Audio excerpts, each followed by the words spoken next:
Welcome to the Expansive CEO podcast. I'm your host, Hannah Chapman, founder of Expansive CEO and X Squared Wealth Planning.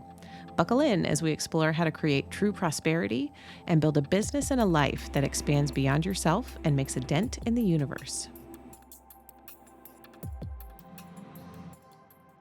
Welcome, everyone, to this episode of the Expansive CEO podcast. I am your host, Hannah Chapman, and I am here with my executive assistant, Svetlana Lane, again for another fireside chat. This is actually part two of the chat that we started and posted last week on the podcast, starting to really talk about human design and how I utilize it in both my financial planning and business coaching and in my own life and with family and all of that.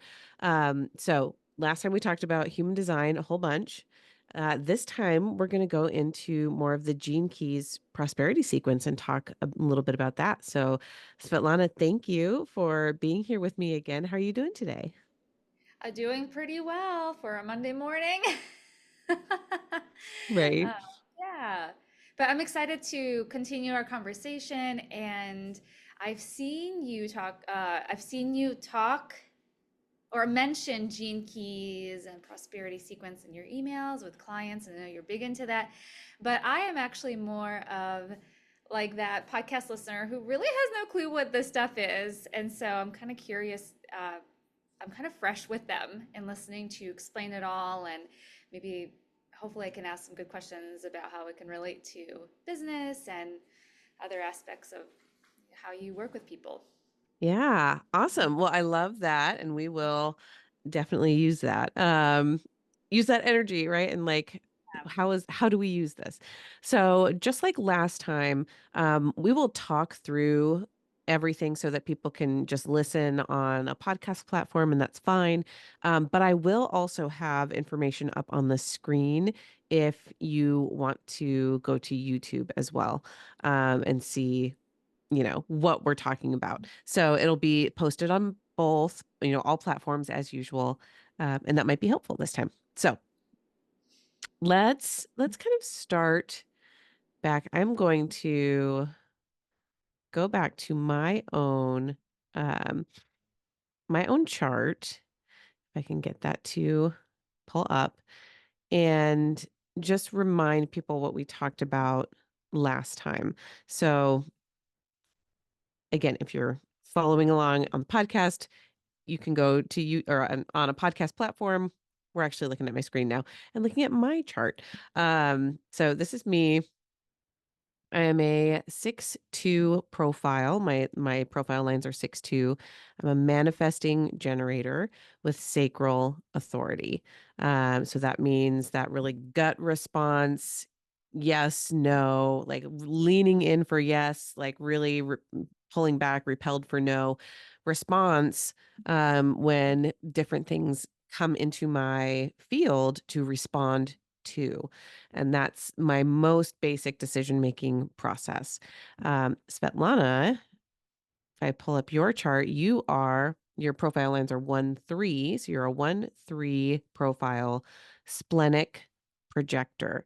So that means your decision-making process is this initial body feeling. Generally, it's like this initial hit of knowing. And I've had people describe it to me as like, oh, I feel it. I might get goosebumps. And when I get goosebumps, I know it's right. And it's this feeling of yes, or it might be a feeling of dread if no, right? Ooh, that feels bad. It's similar if you hear me Has to be right in the moment, right? Because it right. has to be right there, right then. Right. It is a very like present moment awareness. It sounds kind of similar to sacral authority. And it is in some ways, but it is a little bit more sensitive, I would say. And very easily, you can like feel that in your body and then translate it up, like try to figure it out with your head and lose it, right? Or override your feeling of your knowing with your mind. Um, So before we move on, how does that resonate for you? Does that make Oh yeah, sense for you? that really tracks with me for sure. Yeah. Yeah. And oh, go ahead, say more. How do you Yeah, feel the like decisions.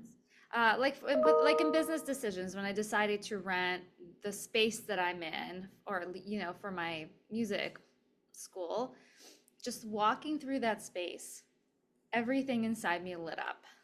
It's like, oh, Mhm, of course, yes. And I even told the person who was giving me the tour, I really want it for sure. But then when I went home and the days following, trying to, because there were other people that were interested in that space. And so really, I started questioning that yeah. feeling. Oh, I was just feeling it because I wasn't thinking through the whole thing so yeah, that totally resonates with me. I feel like in so many areas of my life, but that's a huge example of it. Mm. And I want to mention for you, for anyone who's looking again at YouTube, you have what's called a large split. And that means you have your head, your crown and your mind, or crown, ajna, crown, third eye. The mind has a few different names. But the top two chakras are lit up and connected for you.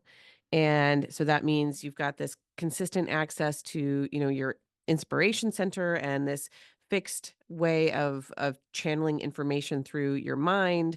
And you have a process for it, right? And so especially when we have a defined mind like you have, you can tend to rely on that a lot because you do have a fixed process for like filtering information through, which is beautiful, and not terribly common actually. Both of these are rather crown and ajna, for those both to be defined, is less common. um but so what do I mean you have a large split? These two are connected, they're a nice little pair. Then down lower, your G center or self center, your heart center, your splenic center, and your root center all connect in a loop. Like you can draw a line straight through. And so these are all connected as one, like one unit almost. But you don't have any easy way to connect your mind up here down to your spleen. It has to go through an open center somewhere. So that means it's not like, oh, if I just had one little gate, if you had this right here, this gate 13 on your self center, it would connect to your throat and your throat would be lit up. Or if you had the gate 43 in your mind, that would connect to 23 and your throat would be lit up. Even then, you still would have a split. Hmm.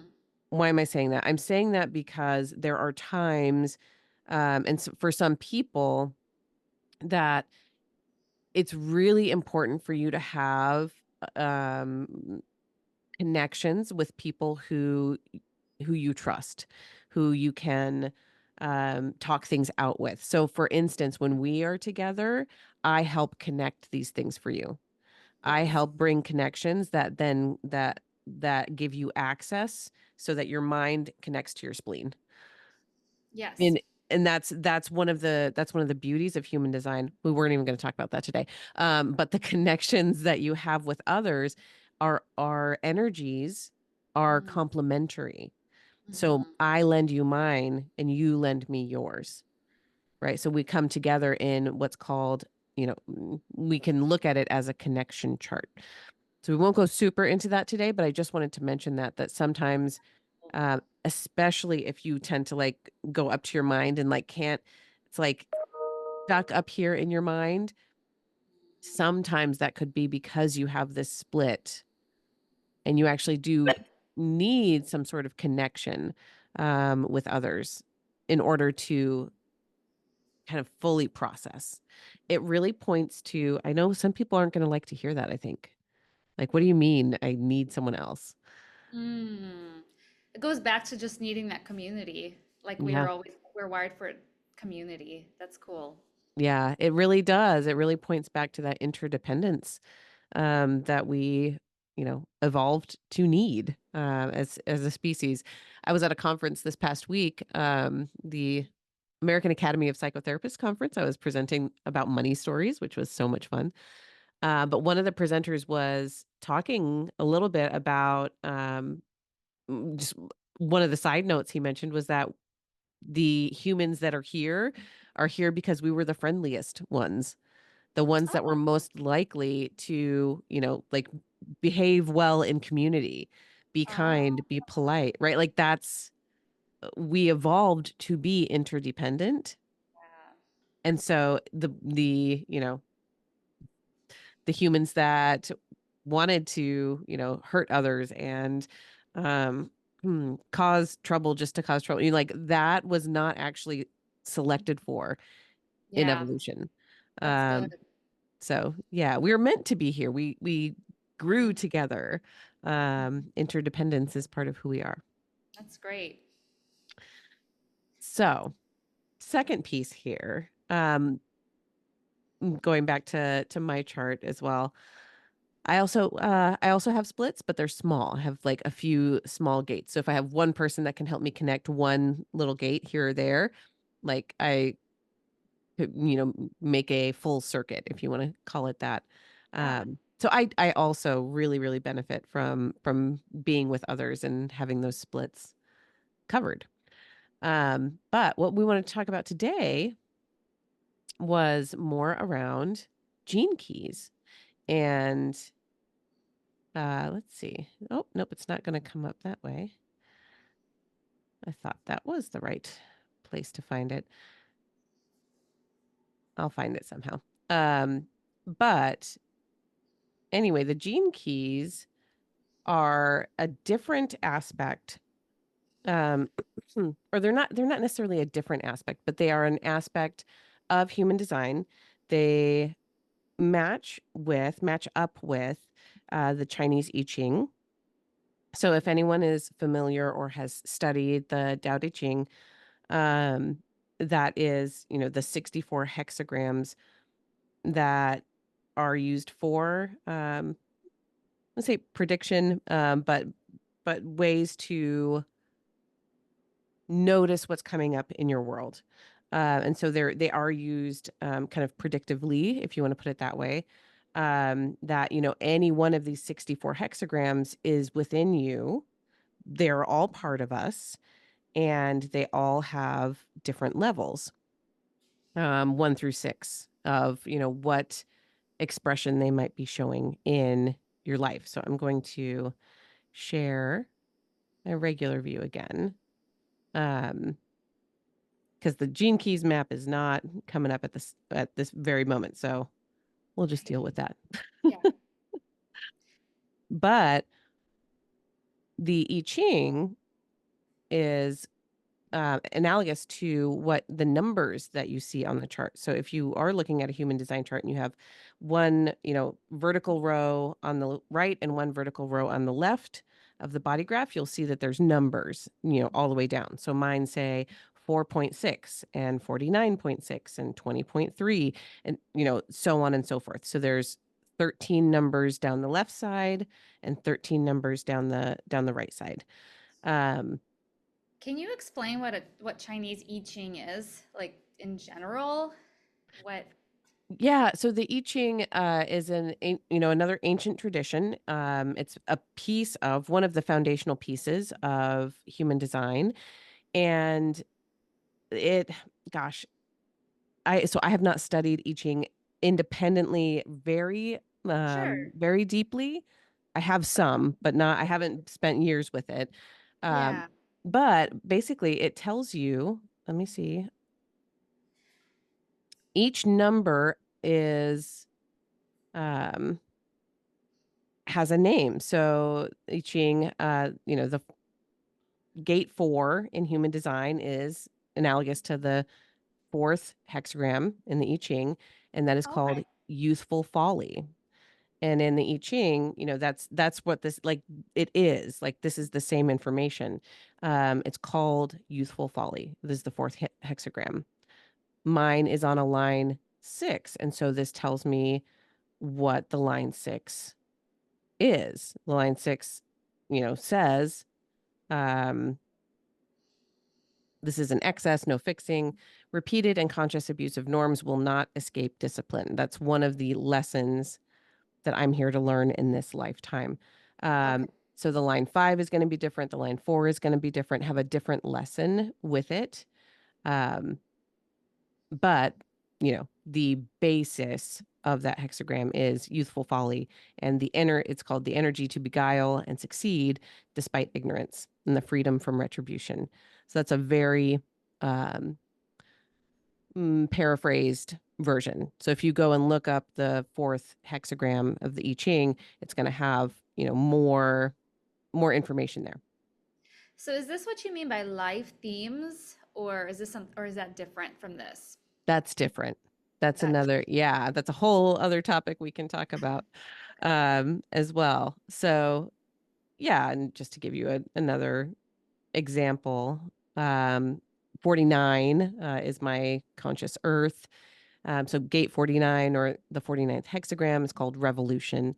And it says the gate of rejection as well. So that's information straight out of the I Ching. And then it has, more information to understand this piece of yourself. So again, kind of what I mentioned before, that in I Ching, the point is that we have all 64 of these within us. And you can see that on the body graph as well. Like every single number 1 through 64 is present on the body graph somewhere. It's in one of those centers. So we have that inside of us. What is interesting and what human design calls out, like the system, the way it puts it together, is that some of these are more present for each of us. So, the gates or the numbers that are highlighted in your body graph, which, on mine, you can see little red circles. 64 is highlighted, number 4 is highlighted, number 16, number 20, number 8, number 1. We all have a different combination of which numbers are indicated, and that means we have those energies at all times within our chart. That's like the imprint of our birth date, time, and place is, okay, these ones are actually very present in your life. So these themes are themes that you're going to be working with and through in your life. And so we're all different. So that's what, if we go back over to your Svetlana, that's what makes us all so different. That's why your chart looks different than mine, is because your birth date, time, and place gave you a different combination. And so, the way that your chart interacts with itself and your centers interact with themselves is because of your different numbers that are highlighted, if we want to put it that way. That makes sense. Yeah. So there are millions of combinations. I did the math once and it was ridiculous and I can't remember what it was, but it's literally millions of different Yeah. ways that our energy can imprint, because there are 64 options. And on each of those 64, there's a 1 through 6. So 26.1, for example, for you. Your conscious sun, could have been 26.2, 26.3, right? So there's 6 options just there for each gate. And that all matters. That all makes a difference. Hmm. So let's see. See, yours is working. Mine is being funky today. So when we talk about the gene keys, I wanted to, I'm glad you asked that, and I'm glad we went through that, because in the gene keys, that pulls straight from the human design chart in a different sequence, a pattern. So we have this map that I'm showing on the screen right now. It's called the gene key map, and it shows us 3 different sequences.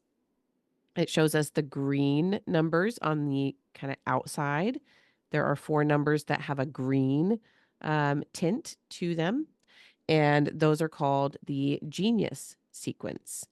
That is based on, our purpose in life, how we're here to evolve, the life's work that we're here to do, and our radiance, or what we radiate out into the world. So that's a beautiful one. Then we also have these red circles that go through a different part of the map. And the red circles are called the love sequence, or sometimes the Venus sequence. And the love sequence or Venus sequence helps us understand how we are here to love ourselves. And once we are grounded in how we love ourselves, we can then really truly love others.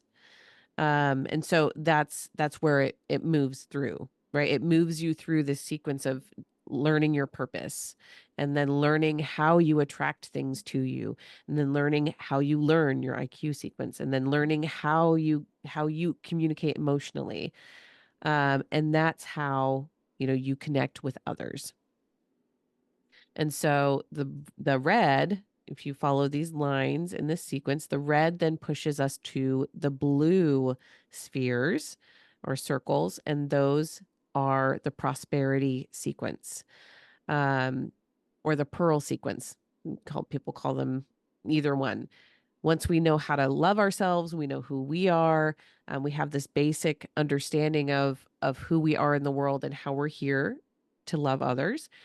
Then we can move into the prosperity sequence and learn how we're here to connect with and to prosperity.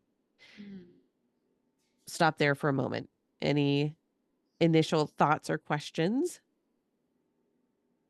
So how come there are arrows, like multiple arrows into one? Like why do some colors interchange? Does that make sense? Like go from a green to a red? Yes, that's Why is such a the good green pointing to a red? Why, etc. Yeah. yes, such a good question. So if you look at the map, Svetlana is talking about a bunch of arrows. So you can also go to the Gene Keys website and pull up a free map. Like you can put your birth information in and it'll spit out a free map for you. So I would recommend that you do that. And we can put that in the show notes as well so people can go pull up their gene key map. And you'll see that there are arrows that point. So what it's actually starting here at the very top with the life's work on the green. So the green is the life's work, and you have an arrow then pointing down and to the right to the evolution sphere. So your life's work is what you're here to do. This is actually mapped over to your conscious sun. So that's what it is. It's the conscious sun in your human design chart. Um, so let's see. You were born in December. Are you a Scorpio? Is that your sun sign? Sagittarius. Sagittarius. Okay, you're right. So you're a Sagittarius. So that actually also maps over, like that all matches here, and that has something to do with your life's work. Okay. And so conscious sun, it's really important. Starts up there. And then this arrow says, okay, the next thing to really look at is your evolution in life, how you are here to evolve, what you're here to learn most and grow through. Um, then, so it's your challenge, right? It's listed here as your challenge. Mm. Life's work is your challenge that you're going to run up against over and over into, like, how are you here to then evolve that or Mm. move through that? And then you have the breakthrough. The breakthrough comes over through to your radiant square. There's a reason the SQ is in the middle here, but we're not going to go over that. So evolution, breakthrough to radiance. Once you figure out, oh, here's what I'm here, here's how I'm meant to get through this challenge, I'm going to have that breakthrough, get through the challenge. And this is the energy I'm here to radiate out, and what other people are here to see from me. That's special, unique, beautiful. And that leads us down to your core stability or purpose, right? So it goes all the way down here, down to the very bottom of the chart. So it's kind of giving you a roadmap that you can follow if you would like to. Um, for the people, okay, so there are people who see a map and want to go exactly in line. They don't want to skip any steps. They want to see exactly, okay, I start here, I go step 1, 2, 3, 4, 5, 6, 7, 8, 9, 10, 11, 12, right? They want to go right in order. You can do that. You can absolutely do that with this. And this would be how you would go through that order. You would do the genius sequence first, land on your purpose. And why is it green and red? It's because it's the end of the genius sequence in the green and the start of the love sequence in red.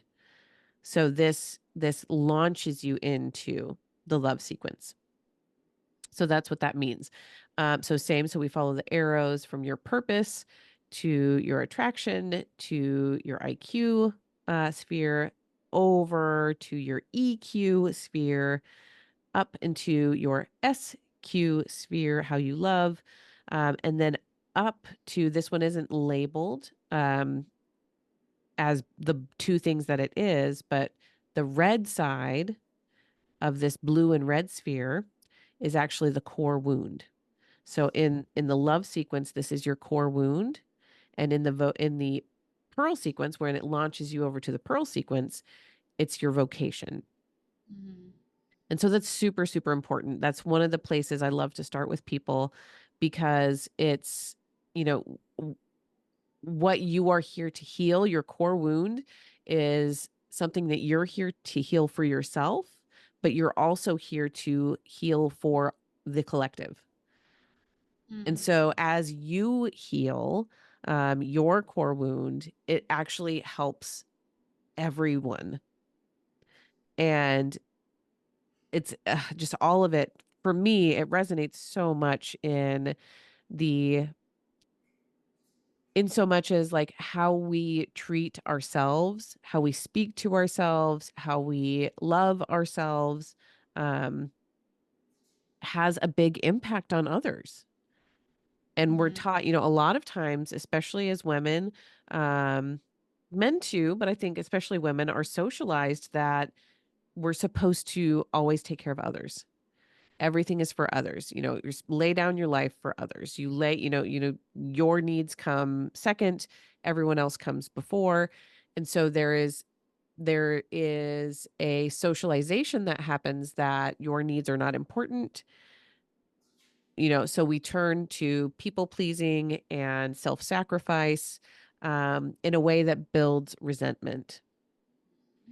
And that is not love, and that doesn't, we're not loving ourselves either. We're not loving ourselves in that scenario, and it's not allowing us to fully see and appreciate everyone else, the other people in our lives, because we're building up resentment.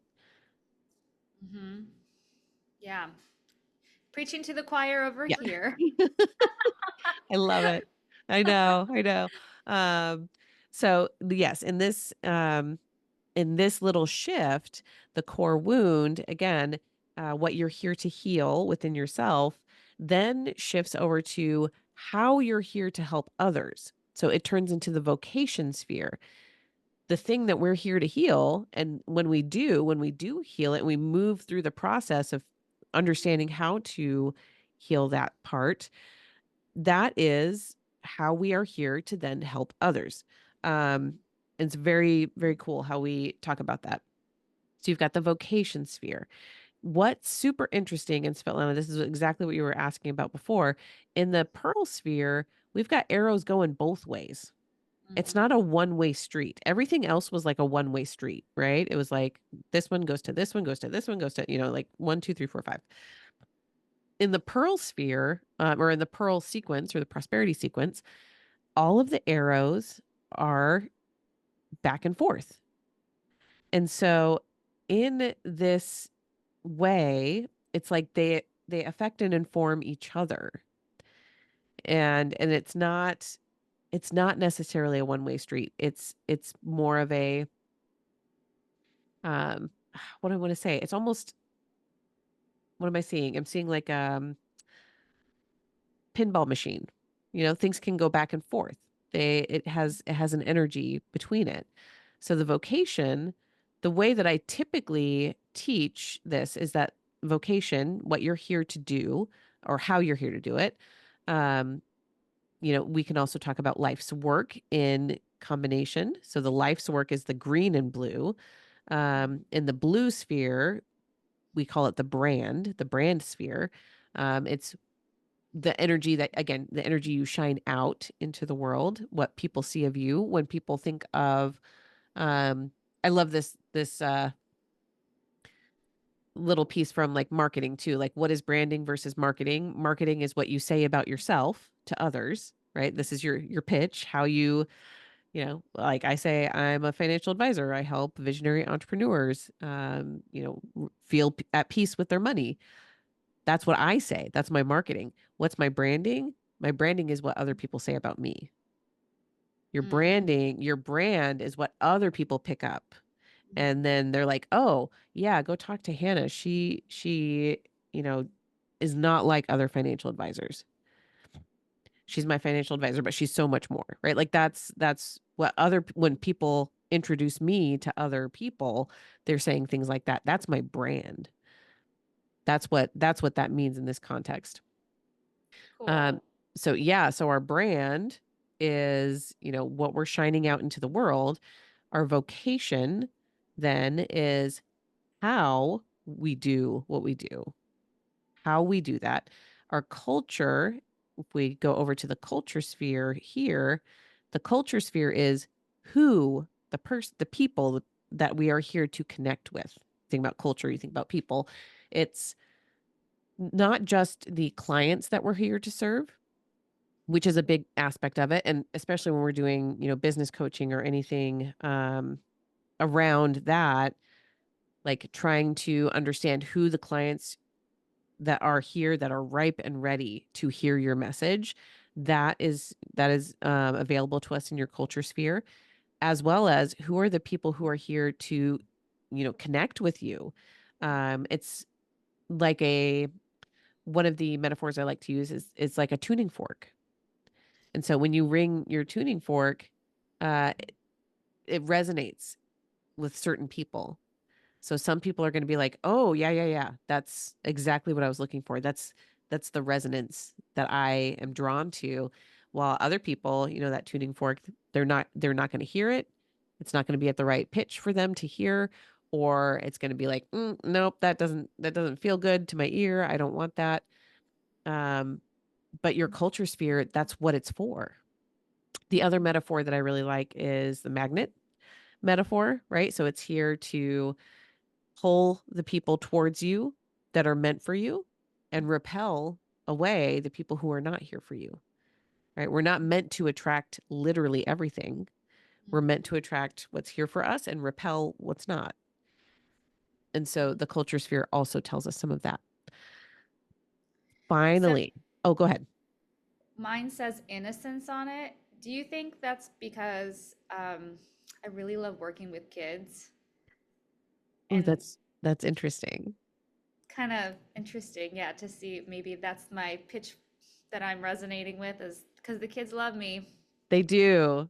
They Yeah, do. I can attest to that. My daughters think you're the absolute best. So, I love them too. right? I And wonder if that that's a little culture, pitch that I. Yeah. Yes. And we can, do we have time? We'll have time. We'll go over that one. So I'll finish explaining the sequence, but then we'll look at your culture sphere in particular.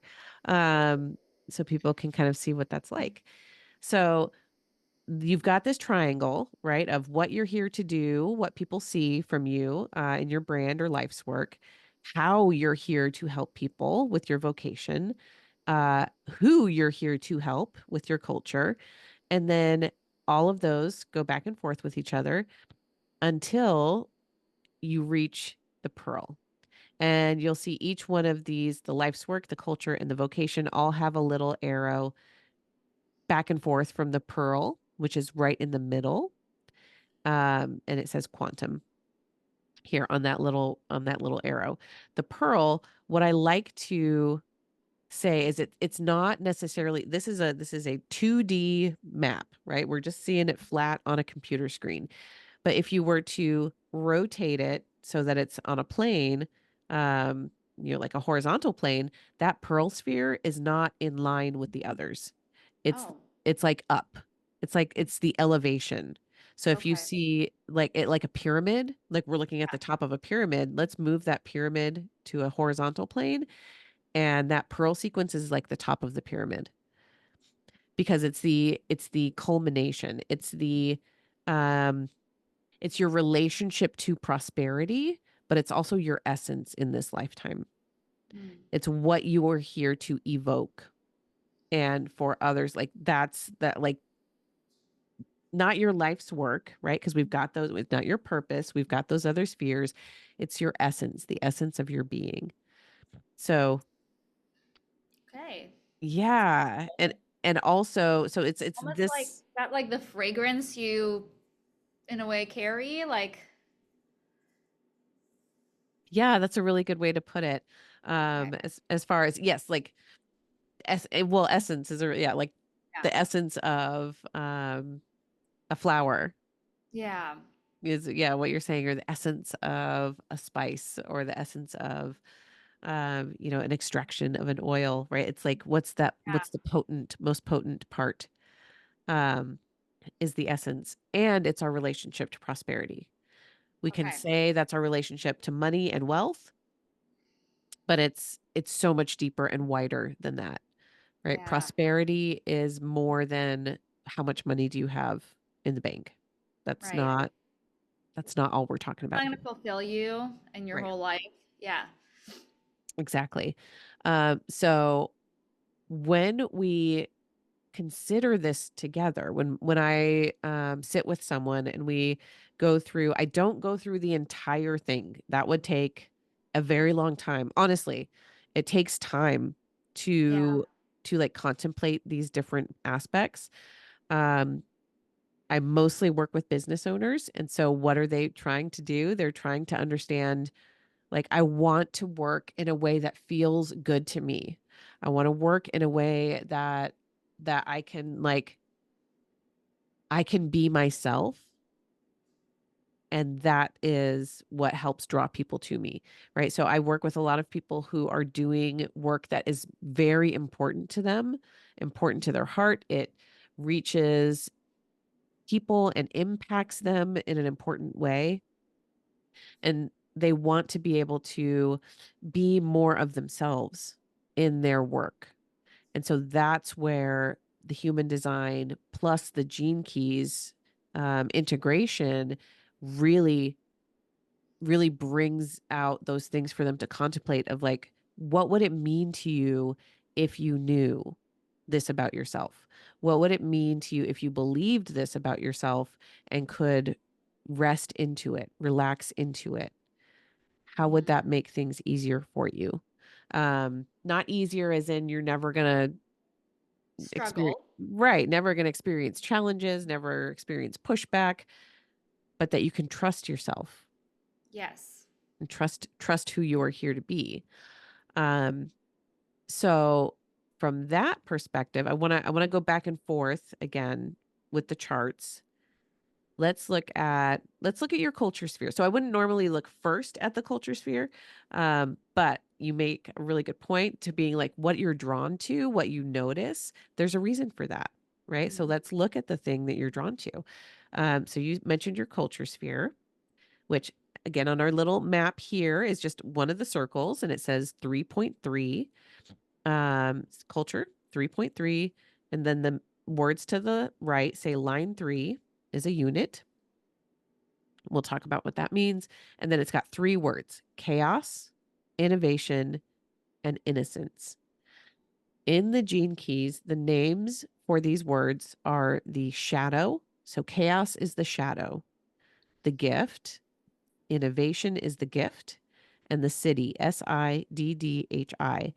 Innocence is the city. Um, if you're familiar with yoga, or if anyone is familiar with yoga or yogic traditions, they also have, cities, SIDDHI, cities. What they mean is basically transcendence, enlightenment. Like you have reached it. You have reached the peak. You're basically barely human anymore, right? You are light. You are love. You are transcended. And so when I talk about the gene keys, a lot of times I'm not actually focusing on this third word most of the time, because we're not going to reach it. We're not going to reach pure awakening for Oh, you. bummer. I Come know, right?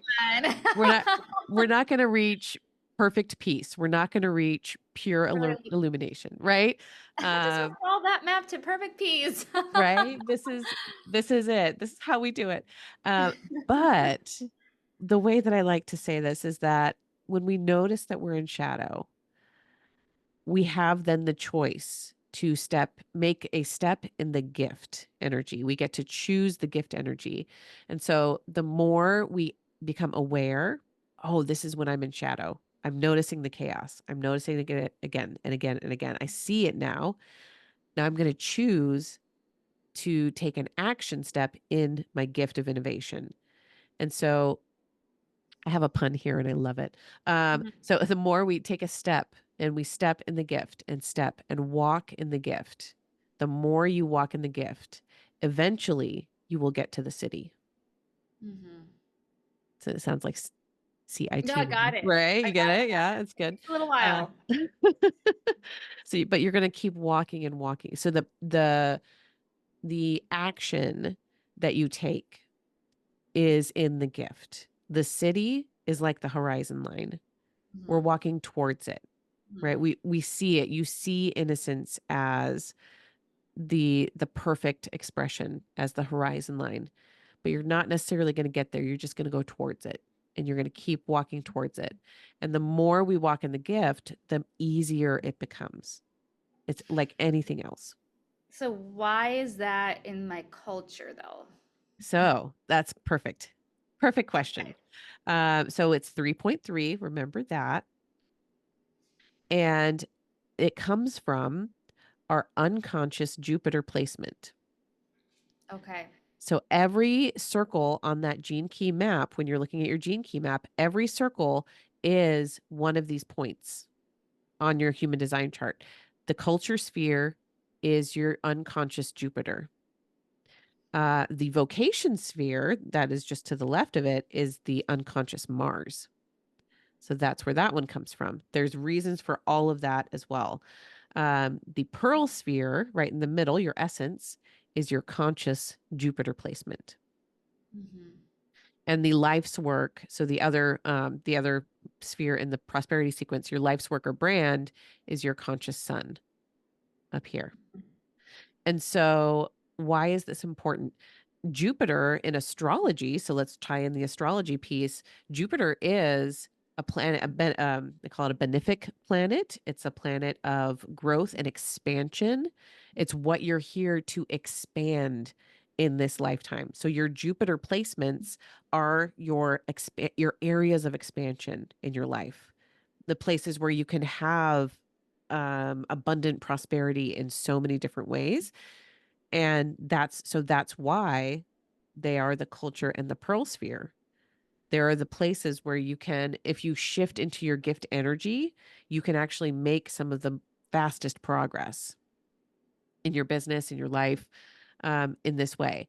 And so if we look, and for anyone who's watching YouTube, I use genetic matrix for my human design charts. And I absolutely love, if you're watching me navigate through this, I love how I can just get to any of these different pieces from these different places. There is no affiliation whatsoever. This is just the tool that I use and enjoy. Um, just in case anyone was seeing this, like, how is she doing all that? Mhm. So let's look again. So your culture sphere is your unconscious Jupiter. We're going to click on that and it's going to tell us more about that area. So when I'm working with someone in this way and telling them about, we'll say the culture sphere, where is gate 3? Well, gate 3 is actually on your sacral, and your sacral chakra is not defined. Mhm. And so it's here on this undefined center. Here's gate 3. So for you, what I have learned and experimented with, and as I've taught this information to others, when we have an important um, gate like this, like your culture sphere on an undefined center, a lot of times that really means like we need to be in connection with someone else. Mhm. We need the connection with others to fulfill that. I feel that. Yeah. And well, when we think about any of the work that you do, Mhm. it's not, you're not, going to a cabin to write by yourself. Yeah. That's not how you work. Yes. I love people and I always love connecting to like something about that person. And yeah, that's like a huge thing for me actually. So that makes sense.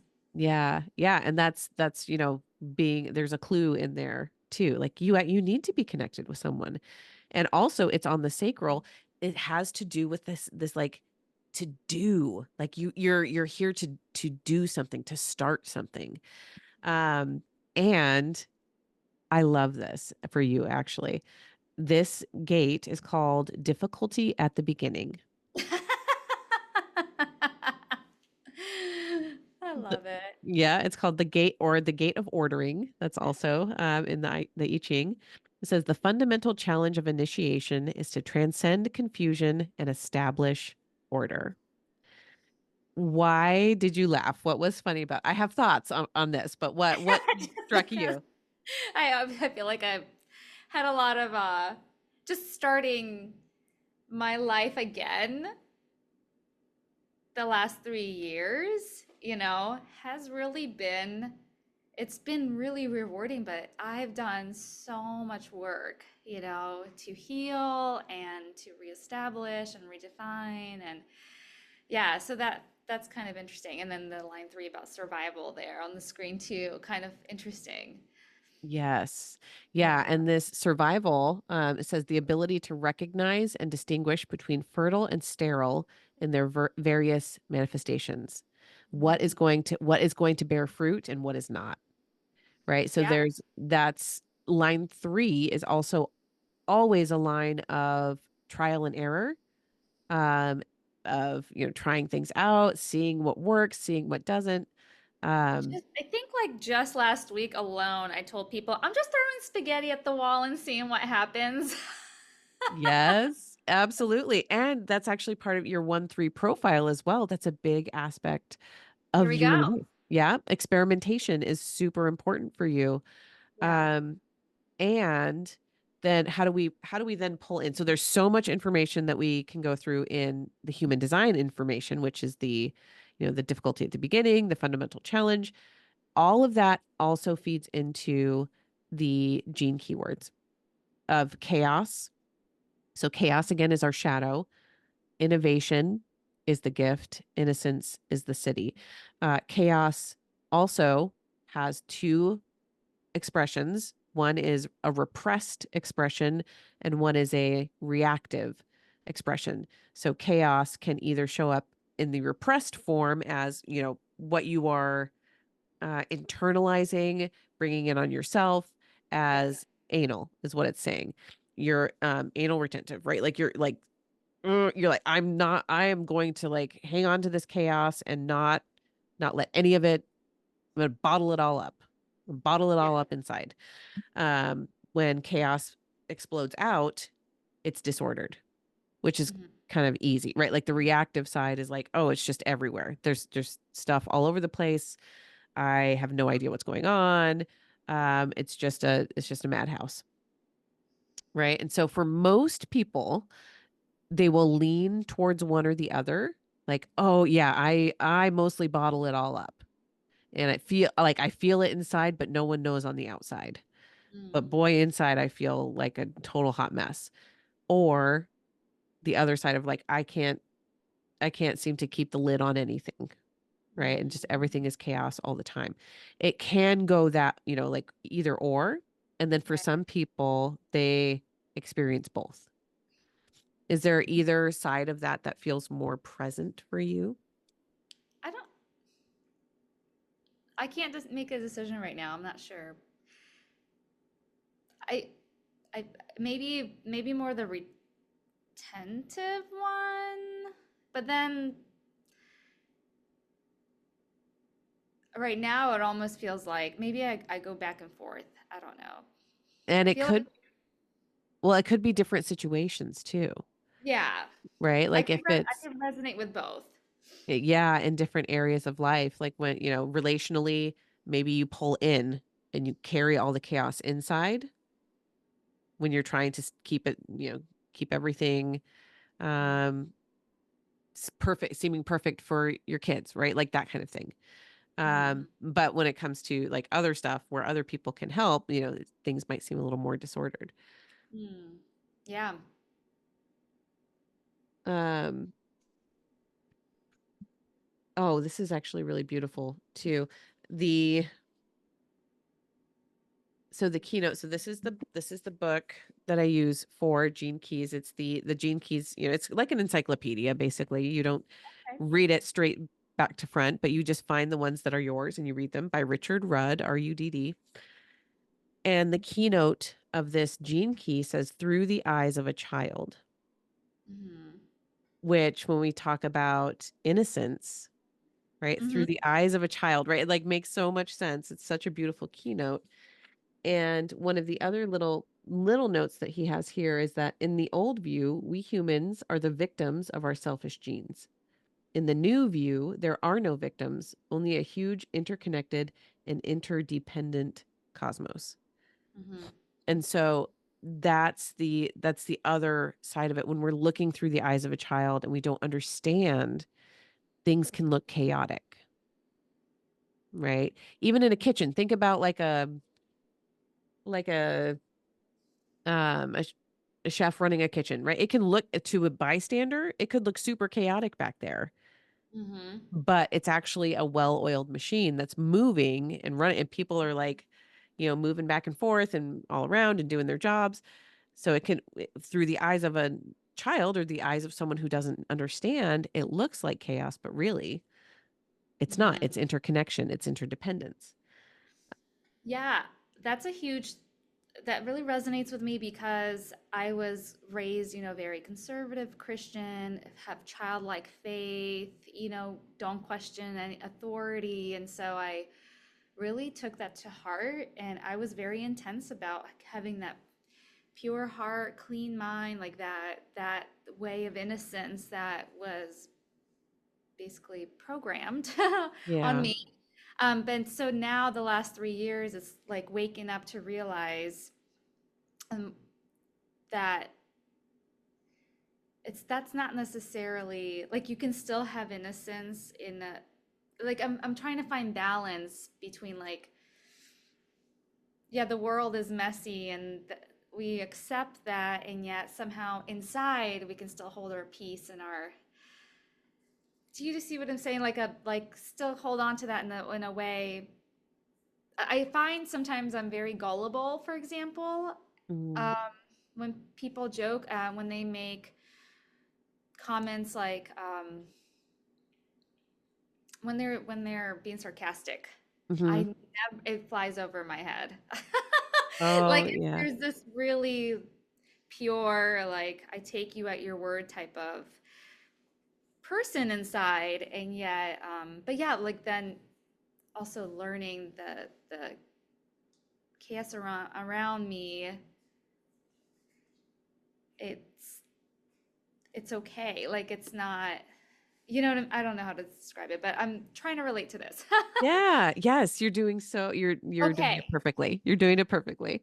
So the invitation then is when you are feeling chaotic, Hmm. whether that's internally or externally, right? When you're feeling a lot of chaos, it's to lift up, notice that, feel which part of you, right? What aspect of you is feeling like this chaos isn't okay, right? Hmm. What's the part that's getting scared or getting reactive or getting angry? Um and identify with that piece of you that says, I want to control the situation. Right. Right, because that's usually when there's chaos, we want to control, right? Like, want to Yes. stop it. So what aspect of you is trying to control the chaos that you're seeing? And innovation, then we think about the gift. What's the gift of innovation? It says the end of island mentality. Hmm. The end of thinking that I'm You have to do supposed it to by fix, yourself. yes, Yeah. I have to fix it all alone. I'm the only one that can fix. Nope, it's not. That's actually not what we're doing here. Like this is we're talking about interconnectedness and interdependence, Right. and we are here to learn together. Um, it's so beautiful. It's okay. There's a lot here. So again, I'm gonna show the book. There's a lot of words, Oh, right? It's just a few pages. So if you were to get it and read it on your own, it's just a little bit. But one of the things that like just jumped out at me that I think is really special is that it says the third gift also teaches us something else wonderful about synthesis, bringing things together, which has to do with another often overlooked human gift, the gift of play. If you truly want to see the genius of innovation, you only have to watch a young child at play. When seen through the eyes of the third shadow of chaos, children appear to create nothing but chaos. But to the higher eyes of the third gift, a child is the living expression of genius. They're open hearted, they're open minded, they don't have those preconceived notions or dogmas or beliefs. They're just interacting with life as mm-hmm. it comes to them. And so that is part of the gift. Yeah, and that's something that I bring into my lessons as well. It's that play-based kind Yeah. of interaction with my own students too, that I believe is really important because I believe that's how you learn best too. But that's kind of fun. Yeah, what a great connection. Yeah. And so that's I when this one came across as your I have not, to be fully transparent, I have not looked at this for Yeah. you. Right? This is brand new. We haven't looked at this together. And when that came up, difficulty at the beginning and then this innovation, like this love of learning through play, that it screams Svetlana like That's all over true. it. Yeah, Right? that's So even difficulty at the beginning, like when we're learning something new, if you're learning a new instrument, if you're doing anything new, it's going to be a little rocky. mm-hmm. It might feel a little chaotic at the beginning. That's normal. And the gift is that we're going to move through that. We're going to find the play. Mm-hmm. We're going to find the play here so that you can keep learning, so that you can enjoy what you're doing, so that you can learn so that we learn together, right? That's what you create.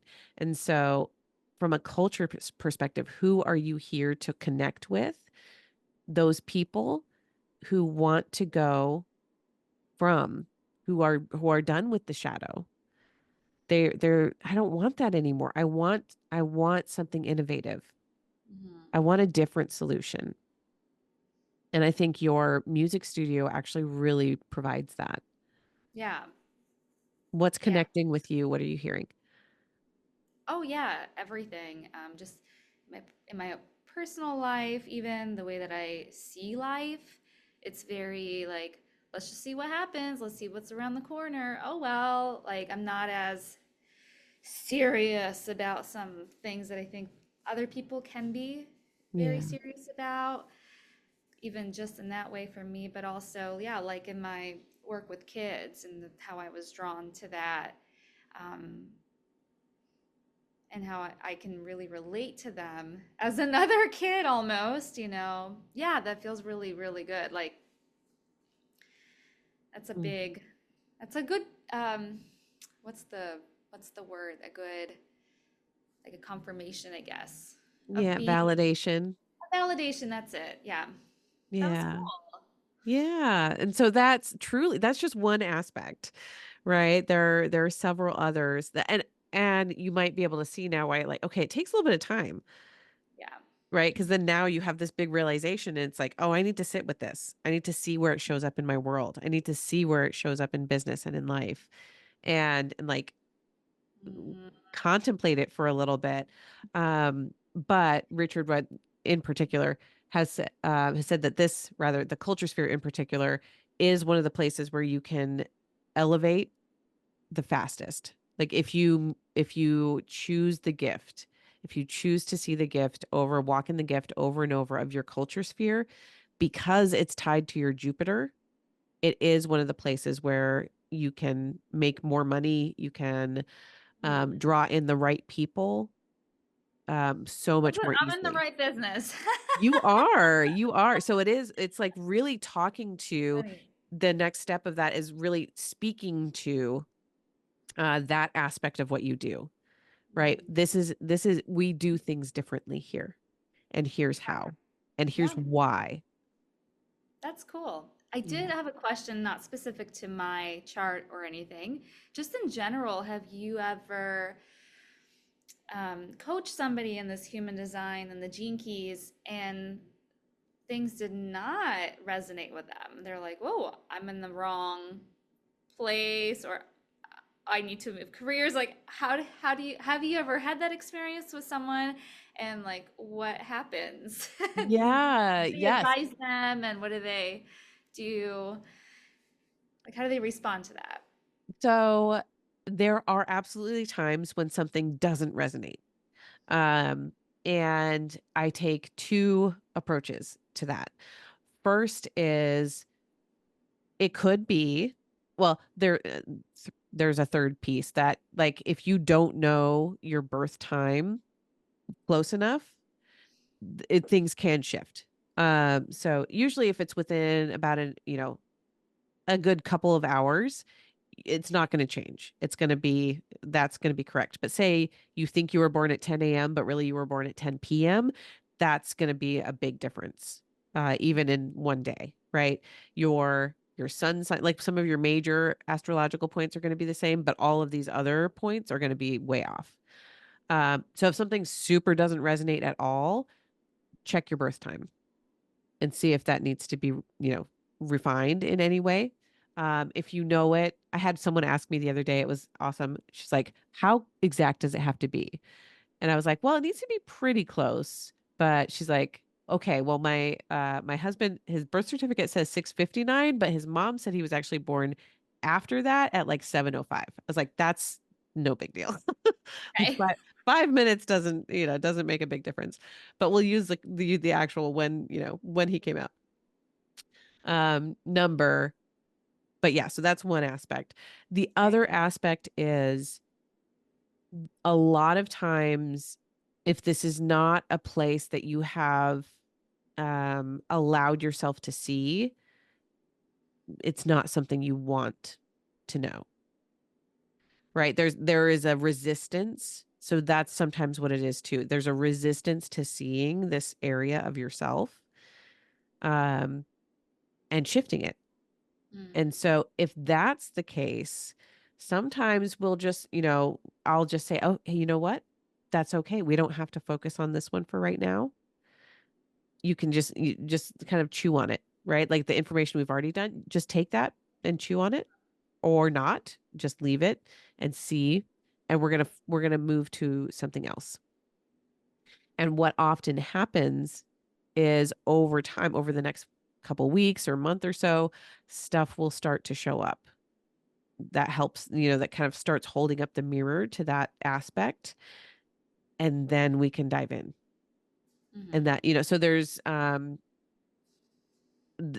that, that possibility that there's just resistance built up to seeing that aspect, especially in shadow, right? If some people feel very confronted by the shadows and they don't like how that feels.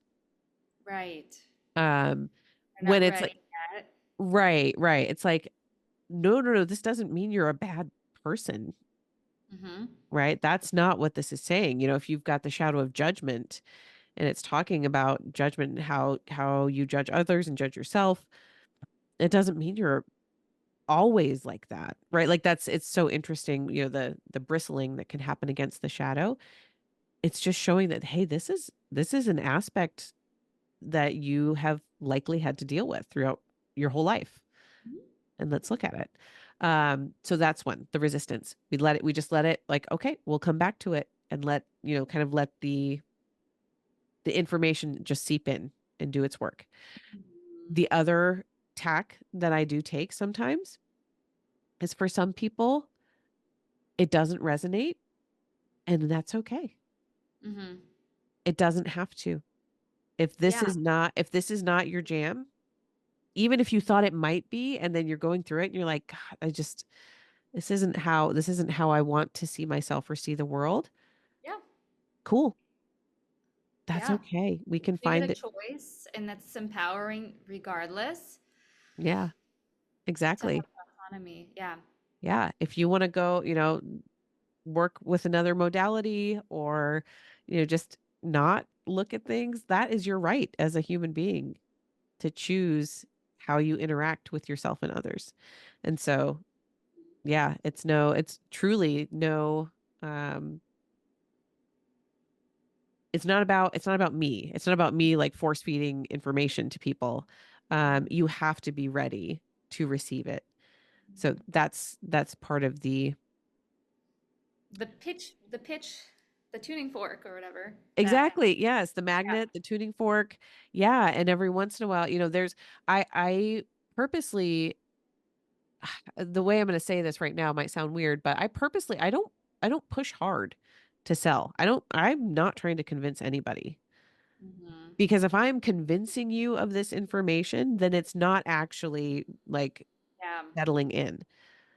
The only times that I have worked with people on this are when they have asked me, when Yeah. they are You're not ready. twisting your arm.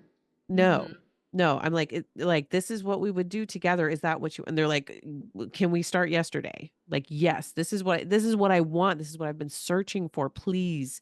Right. They're like ready and hungry for it. I Yeah. am absolutely not out there convincing people that they should Hmm. see the world this way because it's not, again, you're not going to receive that information if you're not open to it fully. Hmm. What, can I ask one more question, or do you need to go? No, we're good.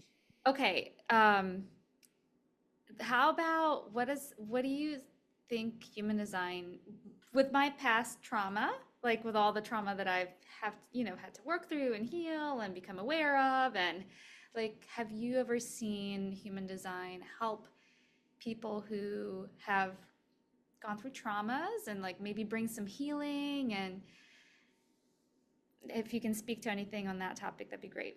Absolutely. I find again, so the shadows can still be triggering. And so there is absolutely, sensitivity that is Okay. needed. Right. So this needs to I believe that we need to take a trauma informed approach to everything Mm-hmm. that we do. So even in gene keys and human design, um, even sometimes the gifts can be triggering, right? Or like the things, when you're talking about even just your decision making process. If you were in an abusive situation where your decision making was always overridden, put down, like shut out, Mm-hmm. that is trauma. That's traumatic. Um, and so learning to trust yourself can be a process, right? Mm-hmm. Of like, no, no, no, no, I'm not allowed to trust my gut. No way. Oh, Right. like my only response that I ever felt was like get out, get away, right? If you're splenic, right? Like there's like the dread response is huge and the going towards response like there's like cross signals almost, right? And so Yeah. So much um cognitive dissonance. yes. Yeah. Yeah. It's like, Yeah, your wires literally get crossed, mm-hmm. right? In your brain of like what is safe and what is not. Yes.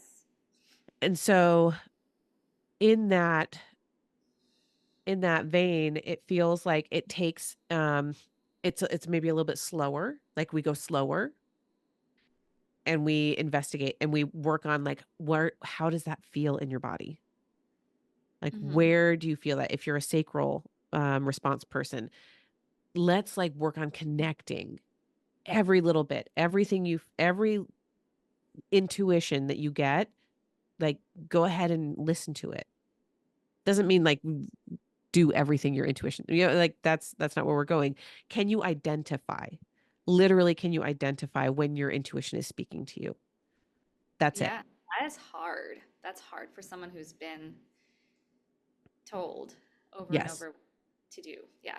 Yes. Happens with religious trauma, familial trauma, spousal abuse, like all of those take away your ability to hear yourself And so Yes. I feel like that's one of the most powerful, most impactful pieces is, hey, this is how you're wired to hear yourself.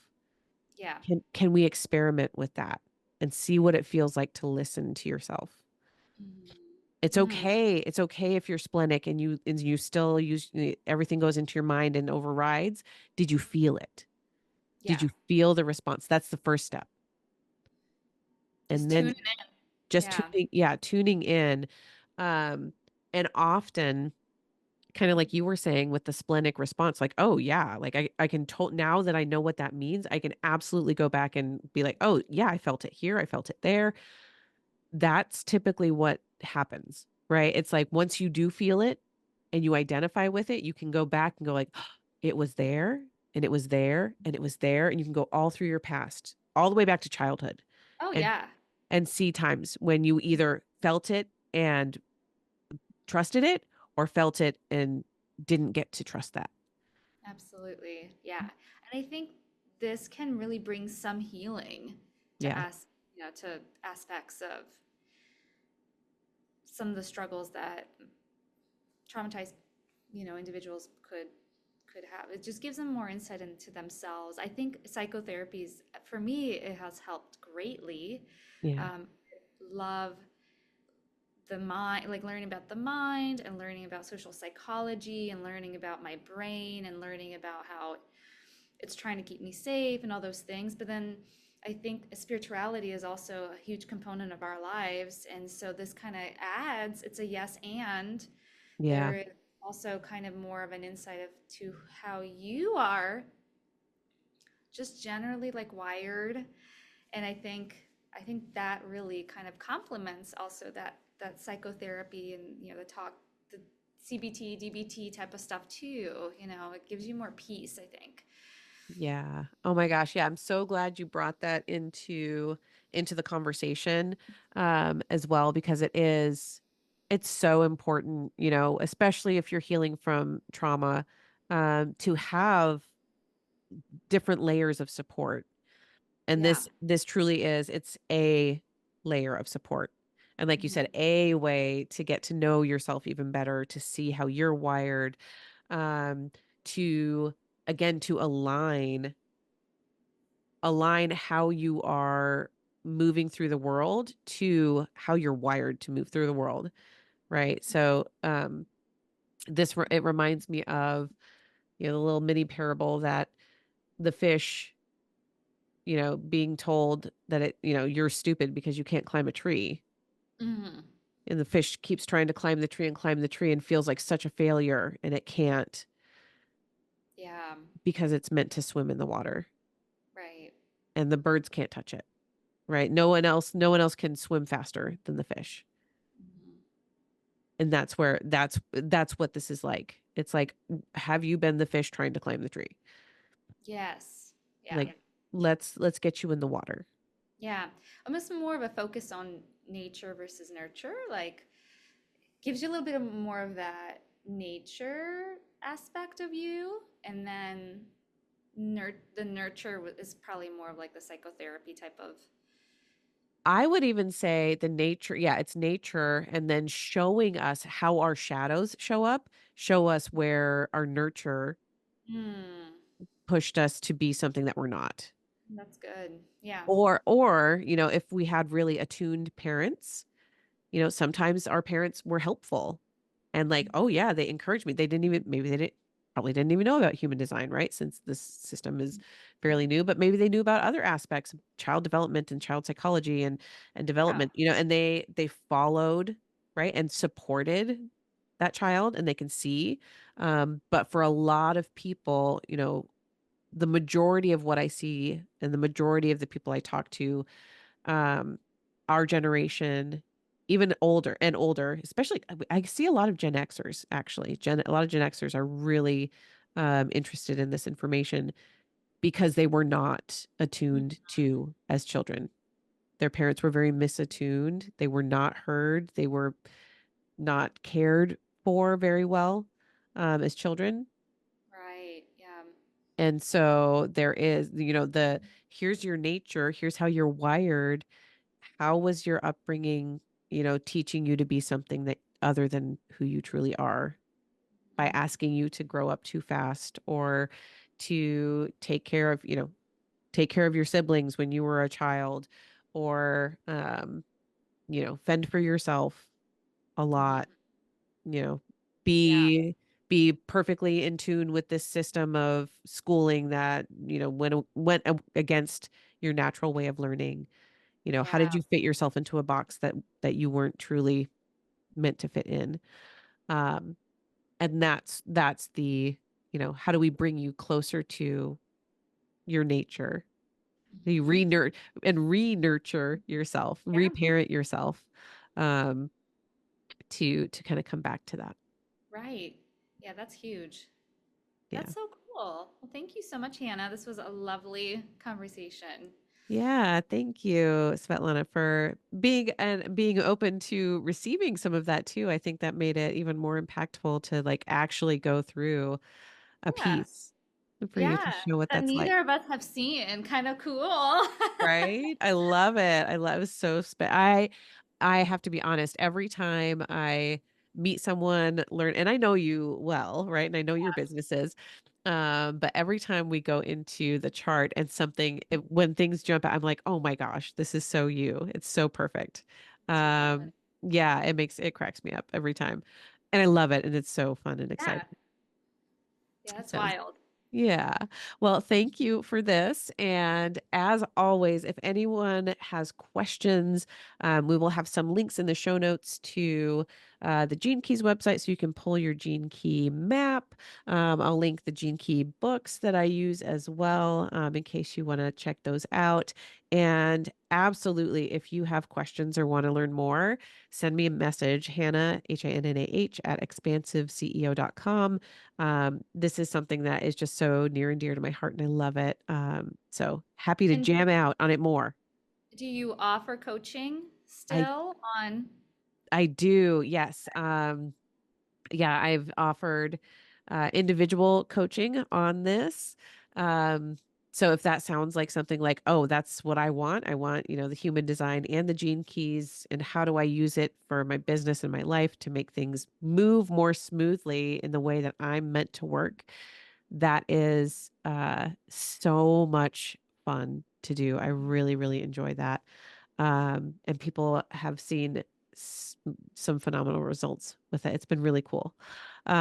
So yeah, and I bring that into my work with financial planning as well. But it's less uh, quick. We don't go through it as quickly because there's more stuff to go through. So it's an aspect of the financial planning. It's not a like focused, this is what we're working on, like exclusively. So there's, different levels and layers.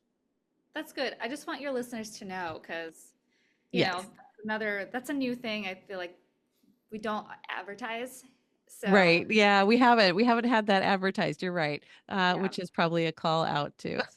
Yeah, We should do that. We should put that on the website. we should. So thank you so much, Svetlana. It's so good to You. talk with you.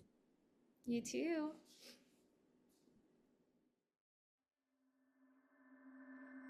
That's it for this episode. Thanks for listening and be sure to like and subscribe. And again, if anything resonated with you from this episode, I would love to hear from you.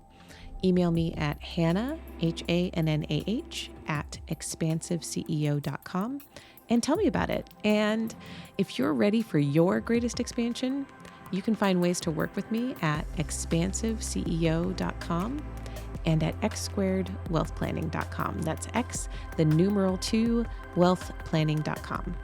So until next time, remember that there is enough, you are enough, and your birthright in this lifetime is to be expansive.